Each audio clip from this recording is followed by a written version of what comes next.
आज हम आप सभी से नाग पंचमी का महत्व, पूजन, उपाय व कथा कहेंगे। नाग पंचमी का दिन श्रावण महीने शुक्ल पक्ष की पंचमी के दिन मनाया जाता है। नाग पंचमी हरियाली तीज के 2 दिन बाद आती है। आइए सबसे पहले हम नाग और सर्प की प्रजातियों में अंतर जानते हैं। ज़्यादातर नाग की प्रजातियाँ जल में निवास करती हैं और सर्प प्रजातियाँ पृथ्वी पर निवास करती हैं। जैसे कालिया नाग का स्थान जमुना माँ के गर्भ में है और विष्णु भगवान जी का बिस्तर शेषनाग पर है। शिवजी जी के गले में वासुकी नाग लिपटे हैं। वासुकी नाग समुद्र मंथन में भी सहायक हुए थे। शास्त्र व ज्योतिष गणनानुसार काल सर्प योग नहीं होता। स्वार्थवश कुछ लोगों के दिमाग की ये उपज है, परंतु किसी कारणवश आप पर नाग हत्या का दोष है। अगर किसी कारणवश आपकी कुंडली में नाग छाया का दोष है तो आपका स्वास्थ्य अस्वस्थ व भाग्य साथ नहीं देगा। अगर किसी के पास सब सुख सुविधा उपलब्ध है तब भी उन्हें अपनी संस्कृति व सभ्यता को न छोड़कर अपने त्योहार व्रत जरूर मनाने चाहिए, क्योंकि यही असली धरोहर हम अपने बच्चों को देंगे, जिससे हमारा आज और कल सुखद होगा। नाग पंचमी के दिन किसी कुंवारे ब्राह्मण को पूजने का विधान है। घर में ही नाग देवता का हाथ से चित्र बनाकर कच्चा दूध, धूप, दीप, सुगंधित फूल, फल कुंवारे ब्राह्मण से आशीर्वाद ले। नाग पंचमी पर तन्मय होकर ध्यान लगाकर शिवलिंग का रुद्राभिषेक करें। समर्थानुसार सोने, चांदी व तांबे के बैठे मुद्रा में नाग नागिन का जोड़ा बनवाकर लोटे में रखकर कच्चा दूध, चावल, शक्कर, सुगंधित फूल डालकर लोटे के मुंह पर कलावा लपेटे। फिर मन में क्षमा याचना करते हुए दोनों हाथों से लोटे को उठाकर घर से ले जाए और मंदिर में जाकर शिवलिंग पर अभिषेक करें।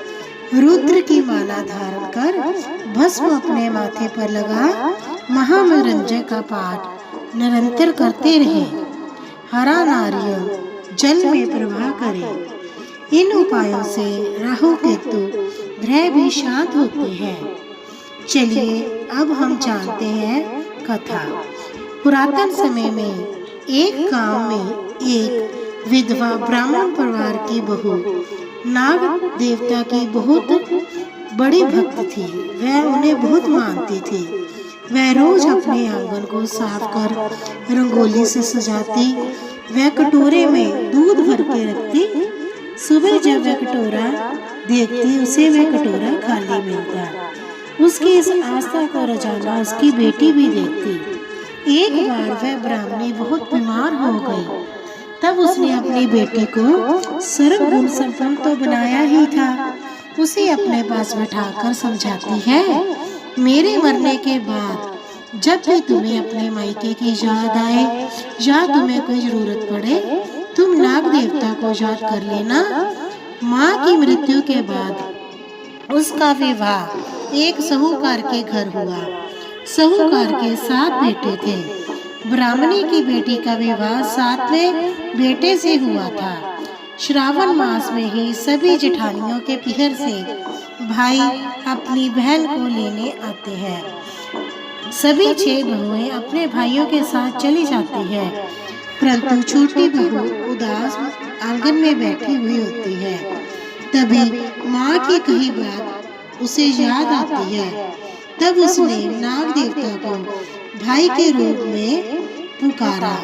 तभी इच्छाधारी नाग देवता ब्राह्मण का रूप धारण कर बहू का भाई बनकर तुरंत प्रकट हो गए और उसे अपने साथ नागलोक में ले गए।